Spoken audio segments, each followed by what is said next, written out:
At 6:47 p.m., October 14, 1943, 8th Air Force Bomber Base somewhere in East Anglia.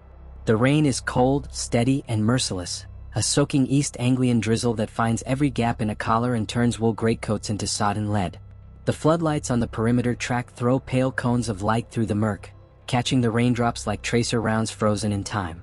Colonel Cass Sheffield Huff, 39 years old, 2 years commanding the Air Technical Service Command in England, zero solutions yet for the hemorrhage killing his bombers, stands on the wet concrete of the hardstand, collar turned up against the wind, counting empty spaces in the sky where 60 B-17 flying fortresses should have been. The Schweinfurt mission has just come home. Or what is left of it. The first straggler appears out of the overcast at 6:52, low and slow, one engine feathered, the starboard wing a lacework of flak holes. The landing lights flicker on and off like a dying signal lamp. It touches down hard, slews sideways, and finally stops with its nose in the mud beside the runway. Ground crew are already running. The second arrives with its bomb bay doors hanging open, the bomb racks empty, the belly turret shot away, the ball turret gunner still inside what is left of his plexiglass bubble. Someone throws a tarp over the turret before the ambulances arrive. One by one the survivors limp in, engines feathered, wings shredded, turrets shot away, bellies dripping hydraulic fluid and blood. Some land on 3 engines. Some on 2. One B-17, Piccadilly Lily from the 100th Bomb Group, comes in with half a tail and no horizontal stabilizer, the pilot wrestling the beast onto the runway by brute force and prayer. The aircraft hits hard, bounces, hits again, and finally stops with both main gear collapsed and the propellers curled like tin cans. The ground crews stand in silent rows, cigarettes forgotten, watching the holes where friends used to be. 60 fortresses do not return. 17 more are so badly shot up they will never fly again. 121 come home with battle damage so severe the crews will spend the night patching holes big enough to throw a football through. 600 American airmen are dead, missing, or prisoners before the sun has even set. The loss rate is 20%. Double the maximum planners ever considered sustainable. Huff has stood on this same hardstand too many times. He has watched the same slaughter repeat itself for 9 straight months, Regensburg, Stuttgart, Bremen, Wilhelmshaven, and now Schweinfurt twice. The pattern is brutally simple and brutally unbreakable. American bombers fly deep into Germany. Their P-47 Thunderbolt escorts reach the limit of their fuel at the German border and turn back with apologetic waggles of their wings.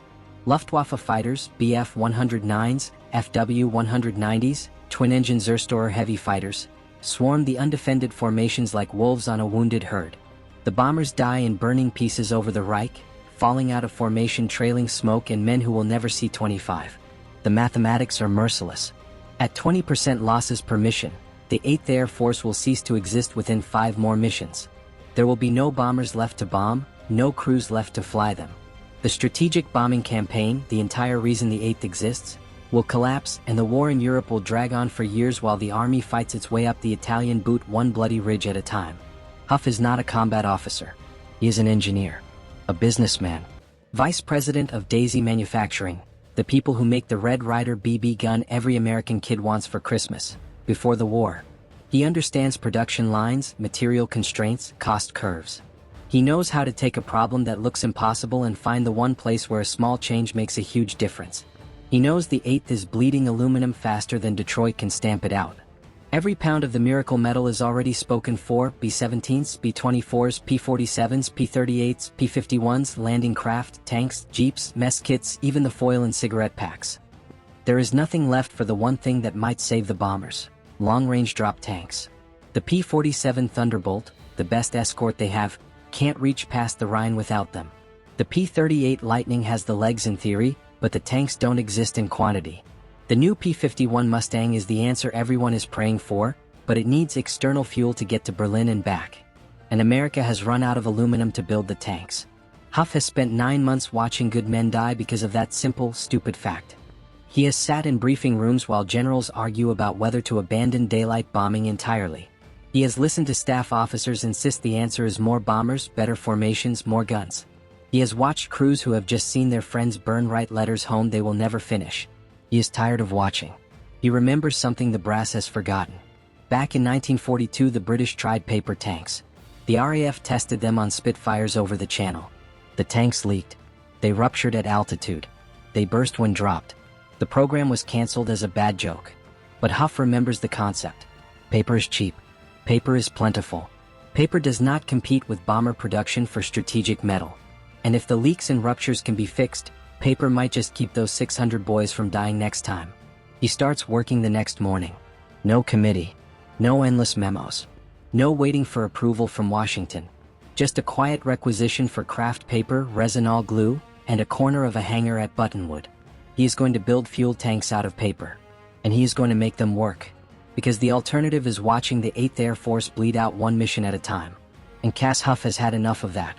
The P-47 Thunderbolt can't reach past the Rhine without them. The P-38 Lightning has the legs in theory, but the tanks exist only on drawing boards and in promises from contractors who are already 6 months late. The new P-51 Mustang is the answer everyone is praying for: fast, long-range, deadly.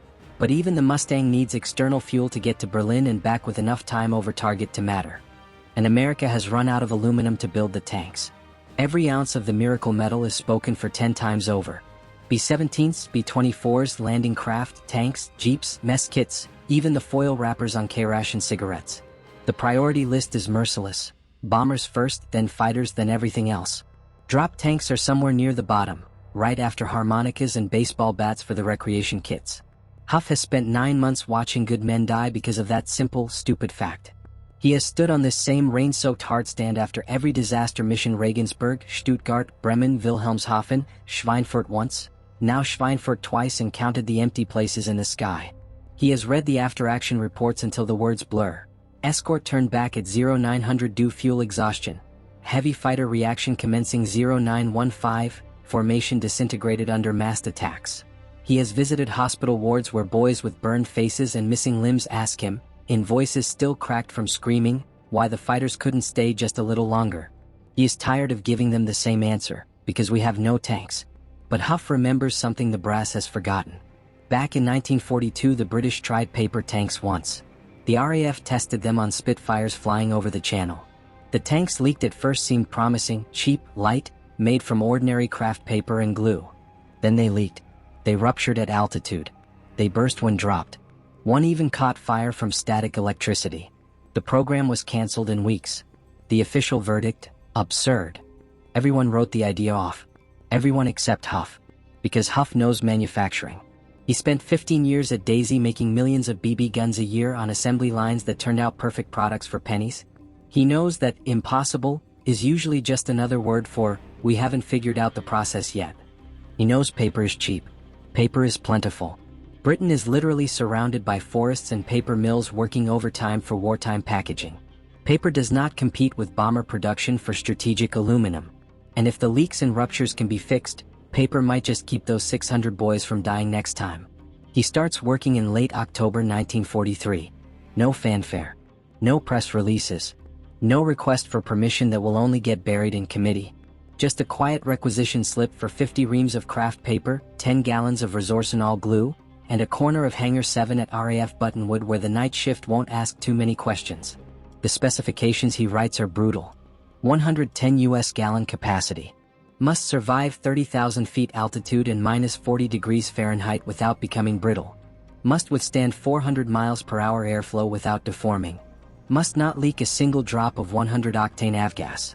Must weigh less than the 42-pound metal tank it replaces.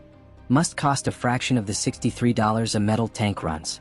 Must be producible by the thousands with zero aluminum, zero strategic material at all. He partners with Bowater Lloyd's paper mill in London, a firm that normally makes cardboard boxes for soap flakes. He brings in a quiet, chain-smoking chemist named Dr. Norman de Bruyn, who has been experimenting with resin-impregnated paper for aircraft components since the 1930s. Together they work nights and weekends in a freezing hangar while the Battle of the Atlantic rages outside and the bombers keep dying. They try everything. Plain craft paper soaked in glue, leaks. Multiple layers baked in an autoclave, warps. Fabric reinforcement, adds weight. Finally they hit on the solution. Multiple plies of high-grade craft paper laminated with resorcinol formaldehyde resin under heat and pressure until the shell is 1/8 inch thick. The result is a material stronger than plywood, lighter than aluminum, completely waterproof when cured. They shape it like a blunt torpedo, slightly flattened for underwing clearance, with simple aluminum end caps for the filler neck and fuel line fittings. The jettison mechanism is nothing more than explosive bolts and a spring-loaded release, the same system already used on metal tanks. The first prototype holds water for a week without a drop lost. They freeze it to -40 degrees Fahrenheit. It does not crack. They pressurize it to 3 times normal operating pressure. It does not burst. They drop it from a gantry at 50 feet onto concrete. It bounces. Huff names it the Huff-Dalen paper drop tank in the official paperwork, but the ground crews immediately christen it Huff's paper bladders. The first operational tanks are ready by December 1943. They are ugly, brown, slightly flexible, looking like something a schoolboy might make for a science fair. Pilots take one look and laugh nervously. Flying into combat with paper strapped to your wings feels like suicide wrapped in bureaucracy. Then they fly with them. And nothing leaks. Nothing bursts. Nothing fails. The tanks feed fuel smoothly through the transfer system. When a pilot spots bandits, he flips the jettison switch and the paper shells tumble away cleanly, spinning like autumn leaves as the fighter suddenly sheds 80 pounds and becomes a pure killing machine again. By January 1944, the first P-51 groups are taking them into combat. Production explodes. Bowater Lloyd's goes from 15 tanks a day to 60, then 200. Huff brings in every paper mill in Britain he can reach: Scotland, Wales, the Midlands. By May 1944, 8 factories are turning out 800 paper tanks a day. The cost $8 each. A metal tank costs 63. Weight: 11 pounds empty versus 42 for metal. And every single tank is made from trees. The first P-51 escort mission to Berlin launches on March 4, 1944. 68 Mustangs of the 4th Fighter Group, every one carrying 2 of Huff's paper tanks. They rendezvous with the bombers over the North Sea, stay with them all the way to the Reich capital, fight off the Luftwaffe over the target, and escort the stream home. 17 German fighters are shot down. Bomber losses, 3.2%. The Luftwaffe cannot believe it. American single-engine fighters over Berlin. Impossible. But the impossible is now routine. By summer 1944, the 8th Air Force is flying to any target in Germany it chooses. The Mustangs never turn back. The bombers, once helpless after the escorts left, now fly through walls of fighters that can't break through the screen. Loss rates fall to 4%, then 3%, then less. The Luftwaffe begins to disappear from the sky. Huff never asks for credit. He never writes a memoir. He never tells the story. He just keeps making paper tanks until the war ends. 412,000 of them. 20,000 bomber crewmen who come home because of them. An entire strategic bombing campaign saved by craft paper and glue. The experts said it was impossible. Cass Huff proved them wrong with the cheapest, simplest, most revolutionary piece of equipment in the European Air War. And the bombers flew to Berlin and back. Because one engineer remembered that sometimes the answer isn't more metal. It's thinking outside the box, literally. The first tanks are ugly. They look like cardboard coffins, dull brown, slightly flexible, with visible seams and a texture that makes you want to run your thumb across it to see if it really is paper. Ground crews at Debden and Duxford call them Huff's bladders, or the Colonel's lunchboxes. Pilots take one look and laugh the nervous laugh of men who have just been told they will be flying into Germany with 2 giant paper bags full of high-octane strapped under their wings. Jesus, Huff, you want us to fight the entire Luftwaffe with kindling? Huff just smiles that quiet, Midwestern smile and says, "Fly one mission. If it leaks, I'll buy the beer for a month." They fly. And nothing leaks. Nothing bursts. Nothing fails. The first operational tanks go under P-47 wings in December 1943. The 56th Fighter Group, Zemke's Wolfpack, is the guinea pig. Hub Zemke himself takes a Thunderbolt up with 2 of the paper bladders, climbs to 30,000 feet, rolls, loops, dives to 450 miles per hour, jettisons one over the North Sea just to see what happens. The tank tumbles away clean, spins like a leaf, hits the water, and floats for 20 minutes before the salt eats the glue and it finally sinks.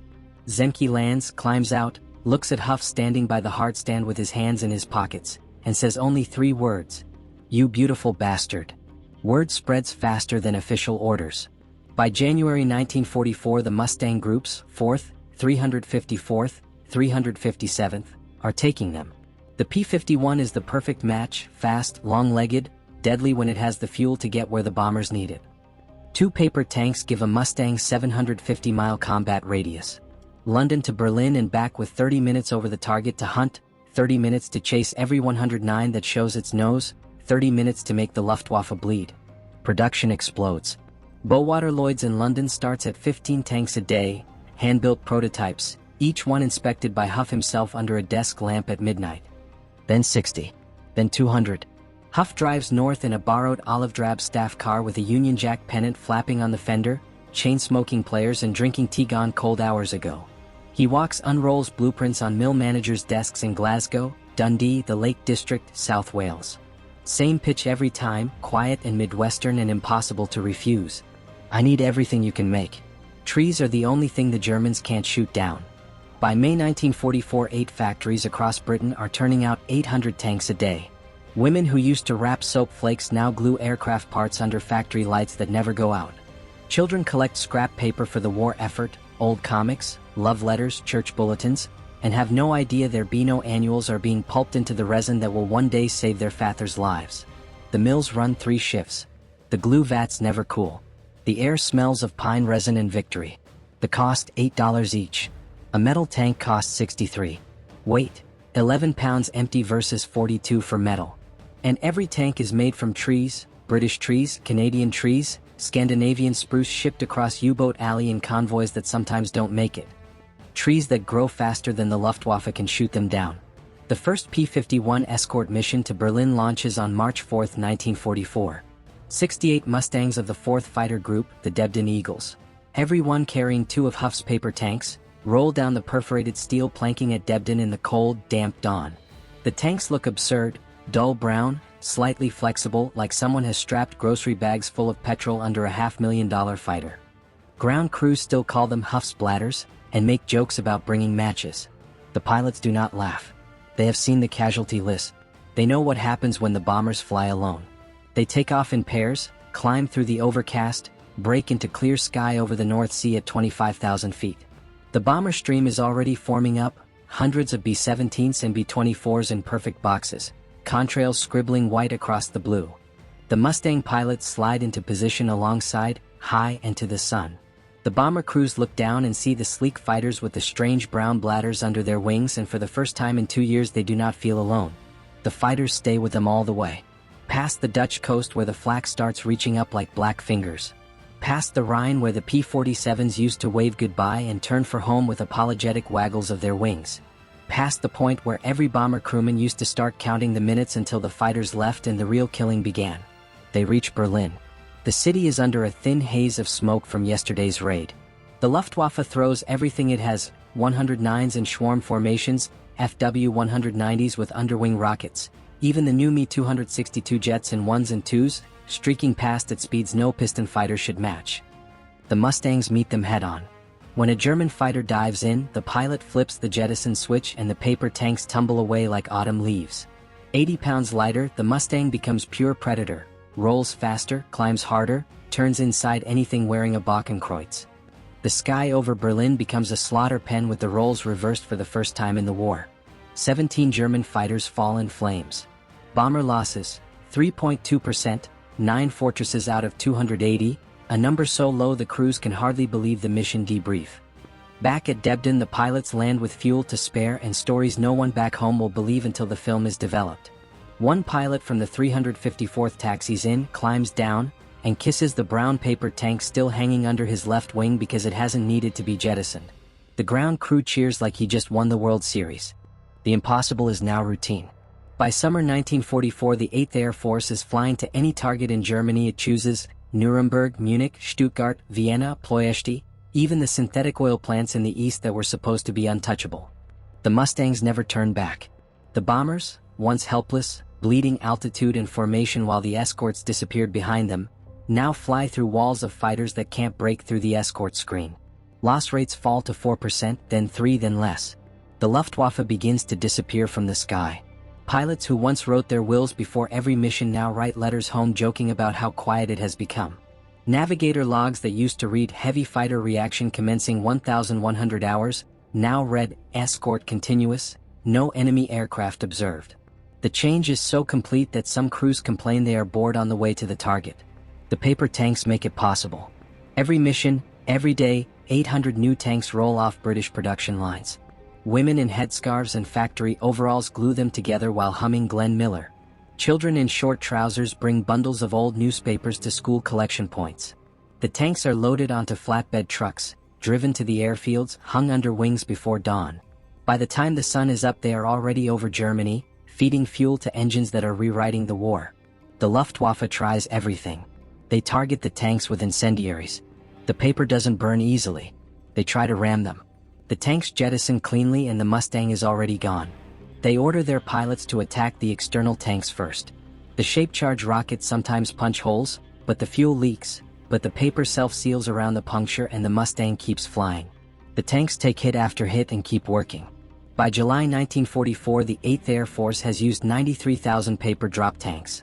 Total failures, 17. Failure rate, 0.018%. The pilots stop joking about cardboard coffins. They start calling them Huff's Angels. Because every paper tank is an angel on the wing of every bomber crewman who will live to see 1946. And somewhere in a quiet office at Buttonwood, Cass Huff keeps signing requisitions for more craft paper, more resin, more glue, never once raising his voice, never once asking for credit. He just keeps making sure the Mustangs can reach Berlin. Because he knows what happens when they don't. He was there on that rainy hardstand in October 1943, counting the empty spaces in the sky. He is determined there will never be that many empty spaces again. 17 German fighters are shot down. Bomber losses, 3.2%. 9 fortresses out of 280. A number so low that when the debrief officers read it aloud in the ops hut at Debden, the room goes quiet for a full 5 seconds. Then someone starts laughing, then someone else, then the whole place erupts. Pilots slap each other on the back. Intelligence officers stare at their clipboards like the numbers might change if they look hard enough. A waist gunner from the 100th Bomb Group, still smelling of cordite and vomit, starts crying because he realizes he is going to live. The Luftwaffe cannot believe it. American single-engine fighters over Berlin. Impossible. In the underground operations room at Karen Hall, Reichsmarschall Hermann Göring stares at the plot board as red symbols appear over the capital itself. His staff officers stand rigid. No one speaks. Göring's face goes from pink to white to purple. He has promised Hitler the bombers will never reach Berlin in strength. He has sworn that American fighters will never penetrate the Inner Reich. Now both promises lie in smoking ruins on his map table. But the impossible is now routine. By summer 1944, the 8th Air Force is flying to any target in Germany it chooses: Nuremberg, Munich, Stuttgart, Vienna, Ploiești, the synthetic oil plants at Luna and Politz that everyone said were untouchable. The Mustangs never turn back. They appear like clockwork, high, fast, lethal, always there when the bombers need them most. The bombers, once helpless, bleeding altitude and formation while the escorts disappeared behind them, now fly through walls of fighters that can't break through the escort screen. Loss rates fall to 4%, then 3%, then less. On some missions the flak is murderous and the losses climb back to 6 or 7%, but never again to 20. Never again to the days when whole squadrons simply ceased to exist between the Dutch coast and the target. The crews who once wrote their wills before every mission now write letters home about how quiet it has become. Navigator logs that used to read heavy fighter attacks commencing 1,100 hours, formation under continuous assault, now read escort continuous, no enemy aircraft observed. The change is so complete that some bomber crews complain they are bored. They complain about the cold at 26,000 feet. They complain about the food. They complain that the only excitement is when the flak gets heavy over the target. They complain because they are coming home. In the officers' clubs at Debden, Steeple Morden, and Leiston, pilots who once measured their life expectancy in missions now measure it in victories. The 4th Fighter Group alone claims over 1,000 kills by August. The 357th, the Yoxford Boys, paints swastikas on their fuselages until there is no room left. Bud Anderson finishes the war with 16.5, Chuck Yeager with 13, all of them flown with paper tanks under the wings. The Luftwaffe begins to disappear from the sky. Not all at once. There are still days when the Germans throw everything they have left into the air: Big Week in February, the oil campaign in May, the desperate defenses over Normandy in June. But the tide has turned. The Jagdgeschwader that once ruled the channel now hide in revetments, short of fuel, short of pilots, short of hope. Experienced Gruppen Commander die faster than the training schools can replace them. The new boys arrive with 50 hours total time and are shot down on their first mission by Mustangs that have been waiting for them since Holland. Göring rants. Gallon pleads. Milch promises miracles that never come. The Me-262 jet appears too late and in too few numbers. The paper tanks have bought the Allies the one thing the Germans no longer have: time. Time to grind the Reich's industry to dust. Time to bleed the Luftwaffe white. Time for the Red Army to reach the Oder and the Western Allies to reach the Elbe. Huff never asks for credit. He never writes a memoir. He never tells the story. He just keeps making paper tanks until the war ends. 412,000 of them. 20,000 bomber crewmen who come home because of them. An entire strategic bombing campaign saved by craft paper and glue. The experts said it was impossible. Wright Field's final report, filed in August 1944 when the evidence could no longer be ignored, still contains the sentence, "While the paper drop tank has performed satisfactorily in limited operational use, it remains a stopgap measure and should be replaced by metal tanks at the earliest opportunity." Huff reads it, folds the report neatly and files it in the round basket under his desk. By then British factories have delivered 200,000 tanks and the loss rate for escorted missions has fallen below 1% on some days. Cass Huff proved them wrong with the cheapest, simplest, most revolutionary piece of equipment in the European air war. And the bombers flew to Berlin and back. Every day, every week, every month until there was nothing left to bomb and no one left to stop them. Because one engineer from Michigan looked at a problem everyone else called unsolvable and answered with a question no one else had asked. What if we didn't use metal at all? The answer was $8, 11 pounds, and the difference between defeat and victory. The answer was paper. And it worked. Because one engineer remembered that sometimes the answer isn't more metal. It's thinking outside the box, literally. In the winter of 1943-44, while generals argued about abandoning daylight bombing and admirals begged for aluminum that didn't exist, one quiet colonel from Michigan looked at the same problem everyone else saw and asked a question no one else dared ask. What if the tank is made from something we already have more than enough of? He asked it in a freezing hangar at Buttonwood while the rain drummed on the corrugated roof and the latest casualty lists came in from Schweinfurt. He asked it while pilots wrote letters they never expected to mail and ground crews painted new names on new noses because the old ones were gone. He asked it and then he built the answer with his own hands, one prototype at a time, until the impossible became routine and the sky over Germany turned from red to blue. That is how wars are won. Not always with genius or courage or sacrifice, though there was plenty of all three. Sometimes with $8 worth of paper and glue, and one man stubborn enough to believe the experts could be wrong. Cass Sheffield Huff never flew a combat mission. He never fired a shot in anger. He never asked for a parade. He just made sure the fighters could reach Berlin. And because he did, 20,000 American boys came home who otherwise would not have. That is all. That is enough. What if the tank isn't made of aluminum at all? Not steel, not magnesium, not any strategic material the Axis can shoot down or the War Production Board can ration. What if it's made of something we have an unlimited supply of, something that grows on trees? And then he went and built it. He built it in a freezing hangar with a handful of British papermakers and a glue chemist who had been laughed out of every official meeting. He built it while the 8th Air Force was bleeding to death at 20% losses per mission. He built it while Wright Field engineers were still writing reports that declared the very idea absolutely unfeasible. He built 412,000 of them. Each one cost $8 and weighed 11 pounds empty. Each one let a P-51 fly to Berlin and back. Each one saved, on average, 10 American bomber crewmen who would otherwise have died. Do the math. 412,000 tanks. At least 2,000 bombers saved from the butcher's bill of 1943. 20,000 husbands, sons, brothers who came home instead of fertilizing German soil. All because Cass Huff looked at a problem everyone said required more metal and decided the answer was less metal. No metal. Paper. He never raised his voice. He never wrote a victory speech. He never posed for a photograph with a paper tank on his shoulder like some recruiting poster hero. He just kept making them, day after day, week after week, until the sky over Germany belonged to the United States Army Air Forces and the Luftwaffe was a memory. The official histories give him 3 paragraphs. The pilots who flew with his tanks gave him their lives. They came back from missions that should have been one-way trips and told stories in the bar about how they jettisoned those cardboard coffins over Berlin and watched them spin away like dead on time, every time.